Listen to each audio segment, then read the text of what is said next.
ঈদুল আজহার সামনে রেখে সংযুক্ত আরব আমিরাতে জমে উঠেছে কোরবানির পশুর হাট। সেখানে স্থানীয়দের পাশাপাশি পশু কিনতে ভিড় জমান প্রবাসী বাংলাদেশিরাও। আবুধাবি, দুবাই, শারজা ও আল আইনের মতো প্রধান শহরগুলোতে পাওয়া যাচ্ছে বিভিন্ন জাতের গরু, উট, দুম্বা, ছাগল। সিরাজুল হকের তথ্যচিত্রের রিপোর্ট। রাত পোহালে ঈদুল আজহা পবিত্র এই উৎসবকে ঘিরে সংযুক্ত আরব আমিরাতে জমে উঠেছে কোরবানির পশুর হাট। ভারতীয়, পাকিস্তানি, সোমালিয়ান জাতের গরু, ছাগল ও দুম্বার পাশাপাশি স্থানীয় খামারিদের পালিত পশুও রয়েছে বাজারে।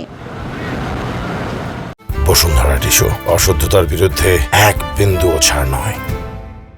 বিভিন্ন হাট ঘুরে নিজেদের পছন্দ ও সামর্থ্য অনুযায়ী পশু কিনছেন ক্রেতারা। অন্যান্য দেশের নাগরিকদের মধ্যে ছাগল ও দুম্বা কেনার প্রবণতা বেশি থাকলেও বরাবরের মতো গরু কেনার প্রতি বেশি আগ্রহ দেখাচ্ছেন বাংলাদেশিরা। তবে নিজের সামর্থ্য অনুযায়ী ছাগলও কিনছেন অনেকে।